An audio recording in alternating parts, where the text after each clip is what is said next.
tell her the truth! Hey, I know what that means. That means don't lie. Eat me. All right. Whoa, whoa, whoa, whoa! I won't do it all! I think I know this one too. Turns out poison is bad for you. Now take the apple, dear. Ooh, I know that one too. Beware of old ladies with fruit. Come on, everybody. Here we go! Get him out of here!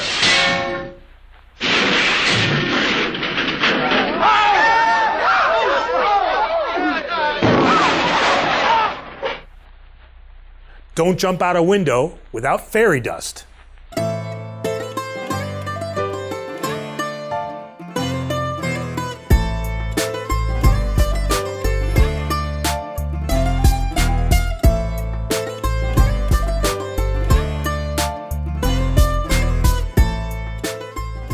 Hi everybody, and welcome to another episode of Virtual Sunday School. Well, as you may have guessed, today we're going to be talking about stories. And more importantly, we're going to be talking about the most surprising and master storyteller of all, and that's Jesus himself. Like all good stories, I guess we should start from the beginning. And the beginning is, why tell stories? Well, stories communicate not only ideas, but a lot of times they communicate morals. Think of the story of Pinocchio and what happened when he lied. His nose grew long. So what does that mean? What that means is when someone lies enough, the lies become as plain as the nose on their face, and their lies become obvious and ugly.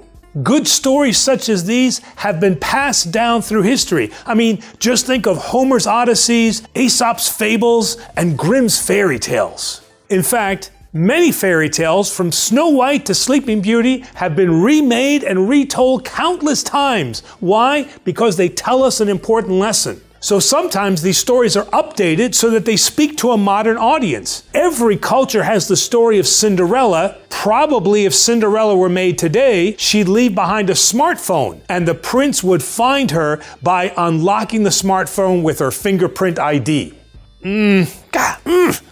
Well, access denied. No prince for me. In a similar way, Jesus taught his important lessons for our salvation via stories. And we call these parables. And the Bible is full of them in both the Old Testament and the New Testament. Jesus did this so that his listeners could understand his lessons better and make them more memorable.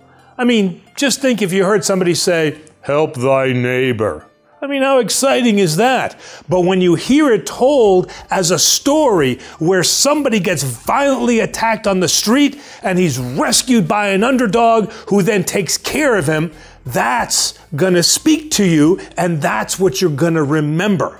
I mean, what would you rather see? A boring lecture or a really exciting story? Often, we teach Jesus' stories through fun updates, so that while we preserve the important lessons he teaches, we can better understand them in our modern times.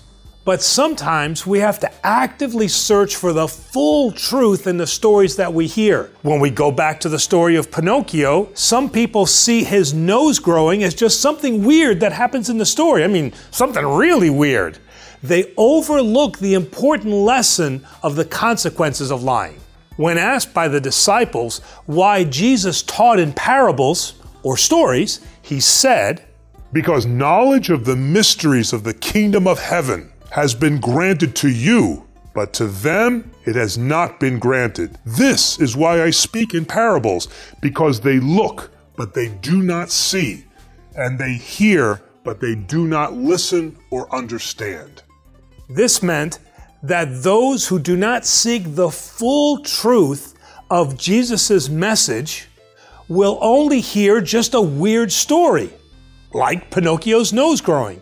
And this is why we go to church. This is why we go to Sunday school, so that we're able to hear the full truth in the lessons. And that's the power of storytelling, because that's far more exciting than just hearing, "Do your homework, be good." don't lie. And so, like all good stories, this one has come to its end. So remember, like, share, subscribe. We'll see you soon.